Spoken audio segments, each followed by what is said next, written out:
Hello everyone, welcome to my channel Karnataka kitchen. ನಾನು ಸೌಂದರ್ಯ. ಇವತ್ತಿನ ವಿಡಿಯೋದಲ್ಲಿ ಸಂಜೆ ಟೀ ಟೈಮಲ್ಲಿ ಏನಾದರೂ ತಿನ್ನಬೇಕು ಅನ್ನಿಸ್ದಾಗ ಈ ಸಿಹಿ ದೋಸೆನ ಟ್ರೈ ಮಾಡಿ. ತುಂಬಾ ರುಚಿಯಾಗಿರುತ್ತೆ, ಹಾಗೆ ಮಾಡೋದು ಕೂಡ ಈಸಿ. ಹಾಗಿದ್ದರೆ ಈ ಸಿಹಿ ದೋಸೆ ರೆಸಿಪಿನ ಯಾವ ರೀತಿಯಾಗಿ ಮಾಡೋದು ಅಂತ ಹೇಳ್ಬಿಟ್ಟು ಇವತ್ತಿನ ವಿಡಿಯೋದಲ್ಲಿ ಕಂಪ್ಲೀಟಾಗಿ ನೋಡ್ತಾ ಹೋಗೋಣ. ಮೊದಲಿಗೆ ಇಲ್ಲಿ ಒಂದು ಮಿಕ್ಸಿಂಗ್ ಬೌಲ್ಗೆ ಒಂದು ಅಳತೆ ಕಪ್ಪಲ್ಲಿ 1 ಕಪ್ ಆಗುವಷ್ಟು ಮೈದಾನ ಹಾಕ್ಕೊಳ್ಬೇಕಾಗುತ್ತೆ. ಅದಕ್ಕೆ ಅದೇ ಕಪ್ ಅಳತೆಯಲ್ಲಿ ಒಂದು 3/4 ಕಪ್ ಆಗುವಷ್ಟು ರವೆ, ಹಾಗೆ ಒಂದು 1/4 ಕಪ್ ಆಗುವಷ್ಟು ಸಕ್ಕರೆನ ಹಾಕ್ಕೊಳ್ಬೇಕಾಗುತ್ತೆ. ಒಂದು ಚಿಟಿಕೆ ಉಪ್ಪು. ಸಕ್ಕರೆ ಬೇಕಿದ್ದರೆ ಸಿಹಿಗೆ ಇನ್ನೂ 1 ಟೇಬಲ್ ಸ್ಪೂನಷ್ಟು ಜಾಸ್ತಿ ತಗೊಳ್ಳಿ. ಇದನ್ನು ಒಂದ್ಸಲ ಮಿಕ್ಸ್ ಮಾಡಿಕೊಂಡು ಸ್ವಲ್ಪನೇ ನೀರನ್ನು ಹಾಕ್ಕೊಂಡು ಬ್ಯಾಟರ್ನ ರೆಡಿ ಮಾಡ್ಕೊಳ್ಬೇಕು. ಮೈದಾ ಹಾಕಿರೋದ್ರಿಂದ ಒಂದೇ ಸಲ ಜಾಸ್ತಿ ನೀರನ್ನು ಹಾಕ್ಕೊಳ್ಬೇಡಿ, ಸ್ವಲ್ಪನೇ ಹಾಕ್ಕೊಂಡು ಚೆನ್ನಾಗಿ ಮಿಕ್ಸ್ ಮಾಡ್ಕೊಳ್ಳಿ. ಒಂದೇ ಸಲ ಜಾಸ್ತಿ ಹಾಕೊಳ್ತು ಅಂತ ಅಂದರೆ ನಮಗೆ ಗಂಟಾಗೋ ಚಾನ್ಸಸ್ ಇರುತ್ತೆ. ಹಾಗಾಗಿ ಮತ್ತು ಇಲ್ಲಿ ಮೈದಾ ಬದಲಿಗೆ ನೀವು ಗೋಧಿ ಹಿಟ್ಟನ್ನು ಕೂಡ ಯೂಸ್ ಮಾಡ್ಕೊಳ್ಬೋದು. ನೋಡಿ, ಈ ರೀತಿಯಾಗಿ ಸ್ವಲ್ಪನೇ ನೀರನ್ನು ಸೇರಿಸ್ಕೊಂಡು ನೀವು ನೀಟಾಗಿ ಮಿಕ್ಸ್ ಮಾಡ್ಕೊಳ್ಬೇಕಾಗುತ್ತೆ. ಒಂದು 5 ಮಿನಿಟ್ಸಲ್ಲೆಲ್ಲ ರೆಡಿ ಆಗಿಬಿಡುತ್ತೆ. ಹಂಗೆ ರುಚಿಯಾಗಿ ಕೂಡ ಇರುತ್ತೆ. ಒಂದ್ಸಲ ಈ ರೀತಿ ಮಕ್ಕಳಿಗೆ ಮಾಡಿಕೊಡಿ. ನೋಡಿ, ಈ ರೀತಿಯಾಗಿ ಒಂದು ಬ್ಯಾಟರ್ನ ನಾವು ರೆಡಿ ಮಾಡಬೇಕಾಗುತ್ತೆ. ನಾರ್ಮಲ್ ದೋಸೆ ಹಿಟ್ಟಿನ ಅದಕ್ಕೆ ನಾವು ಬ್ಯಾಟರ್ನ ರೆಡಿ ಮಾಡ್ಕೊಳ್ಬೇಕು. ನೋಡ್ತಾ ಇದ್ದೀರಲ್ಲ, ಈ ಹದದಲ್ಲಿದ್ದರೆ ಸಾಕು. ಇವಾಗ ಇದಕ್ಕೆ ಒಂದು ಸ್ವಲ್ಪ ಅಡುಗೆ ಸೋಡಾ ಕೂಡ ಹಾಕ್ಕೊಳ್ಬೇಕು.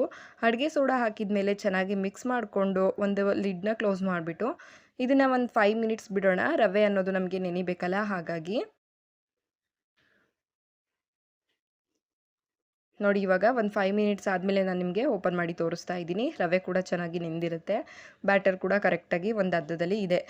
ನಿಮಗೆ ಗಟ್ಟಿ ಅನ್ನಿಸ್ತು ಅಂತ ಅಂದರೆ ಸ್ವಲ್ಪ ನೀರನ್ನು ಸೇರಿಸ್ಕೊಂಡು ಮಿಕ್ಸ್ ಮಾಡ್ಕೊಳ್ಳಿ. ಈ ಹದದಲ್ಲಿದ್ದರೆ ನಮಗೆ ಪರ್ಫೆಕ್ಟಾಗಿ ಬರುತ್ತೆ.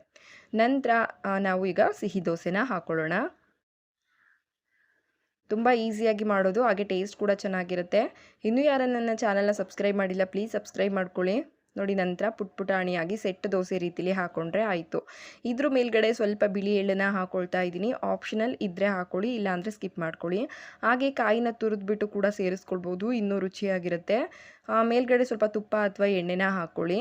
ತುಪ್ಪ ಹಾಕಿದ್ರೆ ಇನ್ನೂ ಟೇಸ್ಟ್ ಚೆನ್ನಾಗಿರುತ್ತೆ. ಸ್ವೀಟ್ಗೆಲ್ಲ ತುಪ್ಪ ಹಾಕಿದ್ರೆ ಜಾಸ್ತಿ ಟೇಸ್ಟ್ ಚೆನ್ನಾಗಿರುತ್ತಲ್ವ, ಹಾಗಾಗಿ ನೋಡಿ ಇವಾಗ ಟರ್ನ್ ಮಾಡಿಬಿಟ್ಟು ಇನ್ನೊಂದು ಸೈಡ್ ಕೂಡ ಬೇಯಿಸ್ಕೊಂಡ್ರೆ ಮುಗ್ದೋಯ್ತು. ಸಿಹಿ ದೋಸೆ ಪಟ್ ಅಂತ ರೆಡಿ ಆಗಿಬಿಡುತ್ತೆ. ಈ ವಿಧಾನದಲ್ಲಿ ಒಂದ್ಸಲ ಟ್ರೈ ಮಾಡಿ.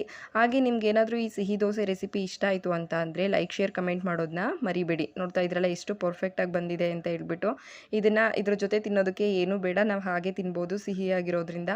ಮಕ್ಕಳಿಗೆ ಈ ರೀತಿ ಮಾಡಿಕೊಟ್ರೆ ಖುಷಿಯಾಗಿ ಕೂಡ ತಿಂತಾರೆ. ಮೈದಾ ಇಷ್ಟ ಇಲ್ಲ ಅಂದರೆ ಸ್ಕಿಪ್ ಮಾಡಿ, ನೀವು ಗೋಧಿ ಹಿಟ್ಟಲ್ಲಿ ಕೂಡ ಮಾಡ್ಕೊಳ್ಬೋದು.